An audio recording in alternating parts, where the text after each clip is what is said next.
വളരെ എക്സൈറ്റിംഗ് ആയിട്ടുള്ള ടോപ്പിക്കാണ് നമ്മൾ ഇന്ന് ചർച്ച ചെയ്യാൻ പോണത്. 20 വർഷത്തേക്കൊക്കെ ഒരു ഹൗസിംഗ് ലോൺ എടുത്തു കഴിഞ്ഞാൽ ഏകദേശം 1 കോടി രൂപയാണ് നമ്മൾ ഇൻട്രസ്റ്റിന് വേണ്ടി മാത്രം കൊടുക്കുന്നത്. ഈ 1 കോടി രൂപ നമുക്ക് എങ്ങനെ മാർക്കറ്റിൽ നിന്ന് തിരിച്ചു പിടിക്കാം എന്നുള്ളതാണ് ഇന്നത്തെ സെഷനിൽ നമ്മൾ കവർ ചെയ്യാൻ പോകുന്നത്. എൻ്റെ പേര് ബാലചന്ദ്രൻ വിശ്വറാം. ഞാനൊരു SEBI registered investment adviser and research analyst ആണ്. ഒരുപാട് അസറ്റ്സ് ഒക്കെ നമുക്ക് അറിയാലേ. അതിൽ ഏറ്റവും ഇമ്പോർട്ടന്റ് ആയിട്ടുള്ള ഒരു അസറ്റ് എന്ന് പറഞ്ഞു കഴിഞ്ഞാൽ നമ്മുടെ വീട് തന്നെയാണ്. വർഷങ്ങളായിട്ട് നമുക്ക് കണ്ടറിയാവുന്ന, തൊട്ട് ഫീൽ ചെയ്യാൻ പറ്റുന്ന ഒരു ടൈപ്പ് ഓഫ് അസറ്റ് തന്നെയാണ് നമ്മുടെ വീടും പറമ്പും ഒക്കെ. അപ്പോൾ ഹോം ഓണർഷിപ്പ് നമ്മുടെ സൊസൈറ്റിയിൽ ഒരുപാട് വെയിറ്റേജ് തരുന്നുണ്ട്. നമ്മുടെ സ്റ്റാറ്റസും നമ്മുടെ ഫിനാൻഷ്യൽ ഇൻഡിപെൻഡൻസും ഒരു സെൻസ് ഓഫ് സെക്യൂരിറ്റി ഒക്കെയാണ് ഒരു വീട് നമുക്ക് തരുന്നത്. പക്ഷെ ഈ വീട് വാങ്ങിക്കുന്നത് പലരും ഒരു ഹോം ലോൺ എടുത്തിട്ടാണ്, EMI വഴിയാണ് ഇത് വാങ്ങിക്കുന്നത്. EMIസിന്റെ കാര്യം നിങ്ങൾക്ക് അറിയാലോ. ഇന്ന് നമ്മുടെ കയ്യിൽ പൈസ ഇല്ലെങ്കിൽ പോലും നമുക്ക് ബാങ്കിൽ നിന്ന് കടം എടുത്തിട്ട് നമുക്കൊരു വീട് വാങ്ങിക്കാം.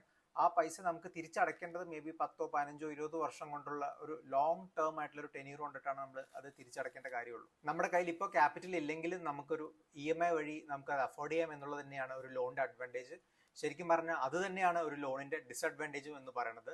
കാരണം അടുത്ത 15-20 വർഷത്തോളം നമ്മുടെ ഇൻകമിന്റെ മുകളിൽ അത്രയും സ്ട്രെസ്സും അത്രത്തോളം പ്രഷറും വരാൻ സാധ്യതയുണ്ട്.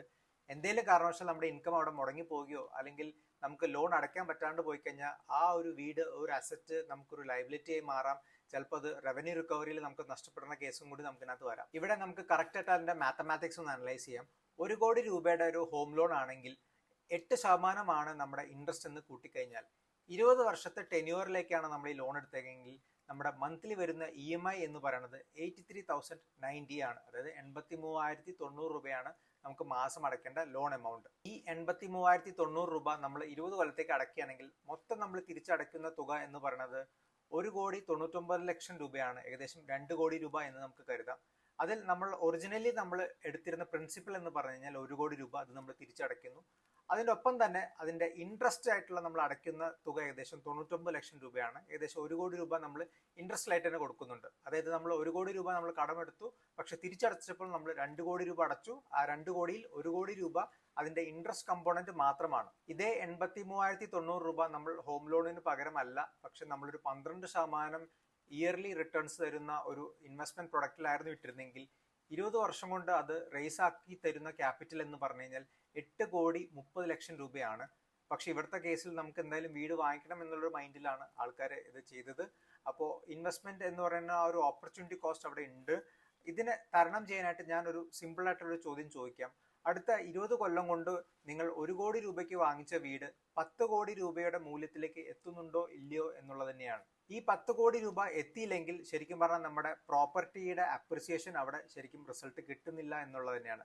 ഈ 10 ഇരട്ടി മൂല്യം 20 വർഷം കൊണ്ട് ഉണ്ടാവുക എന്ന് പറഞ്ഞു കഴിഞ്ഞാൽ കുറച്ച് വർഷങ്ങൾക്ക് മുമ്പ് വരെ അത് വളരെ എളുപ്പമായിരുന്നു. പക്ഷെ ഇപ്പോഴത്തെ ഒരു റൈസിങ് അല്ലെങ്കിൽ ഒരു സ്പൈറലിംഗ് ഹൗസിംഗ് പ്രൈസസ് അല്ലെങ്കിൽ നമ്മുടെ പ്രോപ്പർട്ടി പ്രൈസസിലൊക്കെ ചിലപ്പോൾ അത് അത്രയും പ്രാക്ടിക്കലായിട്ട് കാണണമെന്നില്ല. ഞാൻ പല സെമിനാർസിലൊക്കെ പറയാറുണ്ട്, നിങ്ങൾ വീട് വെക്കുന്നതിന് പകരം അതേ എമൗണ്ട് നിങ്ങൾ ഒരു ഇൻവെസ്റ്റ്മെന്റ് പോലെ ചെയ്ത് കഴിഞ്ഞാൽ 8-9 ഇരട്ടി ക്യാപിറ്റൽ നിങ്ങൾക്ക് റേസ് ചെയ്യാം 20 വർഷം കൊണ്ടെന്നൊക്കെ. പക്ഷെ നല്ല രീതിയിലുള്ള ഒരു പ്രതികരണം അല്ല സാധാരണ ഓഡിയൻസിന് നിന്ന് കിട്ടാറ്. വേറെ കൊണ്ടല്ല, വീട് ഒരു ഇമോഷണൽ അറ്റാച്ച്മെന്റ് ഉള്ള ഒരു പ്രൊഡക്റ്റ് തന്നെയാണ്.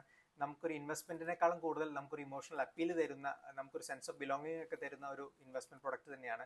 അപ്പോൾ അങ്ങനെയാണെങ്കിൽ നമുക്ക് സെക്കൻഡ് കേസിലേക്ക് നടക്കാം. സെക്കൻഡ് കേസ് എന്ന് പറഞ്ഞു കഴിഞ്ഞാൽ നമ്മൾ 1 കോടി രൂപ ഇപ്പോൾ ഇൻട്രസ്റ്റ് അടച്ചു അല്ലെ. ആ 1 കോടി രൂപ നമുക്ക് തിരിച്ചു പിടിക്കാനായിട്ട് ചെറിയൊരു SIP തുടങ്ങിയാൽ മാത്രം മതി. 10,010 രൂപയുടെ മാസ SIP, 12% ആനുവൽ റിട്ടേൺസ് 20 വർഷത്തേക്ക് നിങ്ങൾ ചെയ്യുകയാണെങ്കിൽ 1 കോടി രൂപയുടെ മൂല്യമാണ് നിങ്ങളുടെ ക്യാപിറ്റൽ നിങ്ങൾ റേസ് ചെയ്യാൻ പോകുന്നത്. ഈ ക്യാപിറ്റൽ എന്ന് പറഞ്ഞാൽ നിങ്ങളുടെ ഇൻട്രസ്റ്റിനുള്ള തിരിച്ചു കിട്ടുന്ന ക്യാപിറ്റൽ തന്നെയാണ്. അപ്പോൾ നമ്മുടെ SIPയുടെ ഔട്ട്കം എന്ന് പറഞ്ഞാൽ ഇത്രയാണ്. ഞാൻ പറഞ്ഞ പോലെ മന്ത്ലി എമൗണ്ട് എന്ന് പറയുന്നത് 10,010 രൂപ മാത്രമാണ്. 20 വർഷം കൊണ്ട് 12% റിട്ടേൺസിൽ 1 കോടി രൂപ ഇതിനകത്ത് റേസ് ചെയ്ത് കിട്ടുന്നു. അപ്പോൾ ഒറിജിനലി ഉള്ള നിങ്ങളുടെ കണക്ക് നിങ്ങൾക്ക് ഓർമ്മയുണ്ടാവും. നമ്മൾ 1 കോടി രൂപയുടെ ഒരു ഹോം ലോൺ എടുക്കുമ്പോൾ 2 കോടി രൂപ തിരിച്ചടയ്ക്കുന്നു. അതിൽ 1 കോടി രൂപ ഇൻട്രസ്റ്റ് കമ്പോണന്റ് മാത്രമാണ്. ഈ 1 കോടി രൂപയുടെ ഇൻട്രസ്റ്റ് കമ്പോണന്റ് ആണ് നമ്മളിവിടെ SIP വഴി കോമ്പൻസേറ്റ് ചെയ്തെടുത്തത്. അതായത് ശരിക്കും പറഞ്ഞാൽ ഇപ്പോൾ ഉള്ള നമ്മുടെ ഹോം ലോണിനെ നമ്മളൊരു നോ കോസ്റ്റ് EMI ആക്കി മാറ്റി എന്നുള്ളത് തന്നെയാണ്.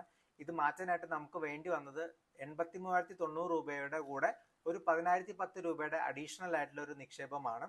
എന്ന് പറഞ്ഞാൽ ഏകദേശം 12-13% നിങ്ങളുടെ ക്യാപിറ്റൽ തന്നെ. അപ്പോൾ ഓരോ മാസം നിങ്ങൾക്ക് വരുന്ന ഔട്ട് ഗോ എന്ന് പറഞ്ഞു കഴിഞ്ഞാൽ 83,090 പ്ലസ് 10,010 എന്ന് പറഞ്ഞാൽ 93,100 രൂപയാണ് ഓരോ മാസം നിങ്ങളുടെ പോക്കറ്റിൽ നിന്ന് പോകാൻ പോണത്.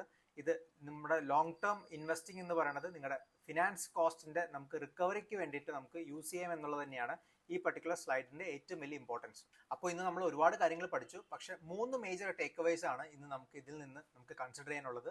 ഫസ്റ്റ് എന്ന് പറഞ്ഞാൽ നമ്മുടെ ട്രൂ കോസ്റ്റ് ഓഫ് ബോറോയിങ് എന്താണെന്നുള്ളത് അറിയാൻ പറ്റുക എന്നുള്ളത്. 8% നമ്മളൊരു ലോൺ എടുക്കുകയാണെങ്കിൽ 20 വർഷം കൊണ്ട് നമ്മൾ അടയ്ക്കുന്ന പ്രിൻസിപ്പലിന്റെ അതേ എമൗണ്ട് തന്നെയാണ് നമ്മുടെ ഇൻട്രസ്റ്റ് പേയ്മെന്റും വരിക. ഇത് പല ആൾക്കാർ ഓൺലുക്ക് ചെയ്യാറുണ്ട്, മിസ് ചെയ്ത് പോകാറുണ്ട്. പക്ഷെ ഇനി മുതൽ നിങ്ങൾ ലോൺ എടുക്കുമ്പോൾ ഈ ഒരു കാര്യം പ്രത്യേകമായിട്ട് ശ്രദ്ധിച്ചിരിക്കുക. രണ്ടെന്ന് പറഞ്ഞു കഴിഞ്ഞാൽ നമ്മുടെ ഓപ്പർച്യൂണിറ്റി കോസ്റ്റ് ആണ്. അതായത് നമ്മൾ EMI എടുക്കുന്നതിന് പകരം അതേ തുക നമ്മൾ ഇൻവെസ്റ്റ് ചെയ്യാൻ പറ്റിക്കഴിഞ്ഞാൽ നമുക്ക് കിട്ടുന്ന റിട്ടേൺസ് എന്ന് പറഞ്ഞു കഴിഞ്ഞാൽ ഏകദേശം 8.5-9 ഇരട്ടി കൂടുതലാണ്. 3 എന്ന് പറഞ്ഞു കഴിഞ്ഞാൽ നമ്മുടെ ഇപ്പോഴത്തുള്ള ഒരു EMIനെ നമുക്കൊരു നോ കോസ്റ്റ് EMI ആക്കി മാറ്റാൻ നമുക്കൊരു 12-13% എക്സ്ട്രാ എമൗണ്ട് കൊടുത്താൽ മാത്രം മതി.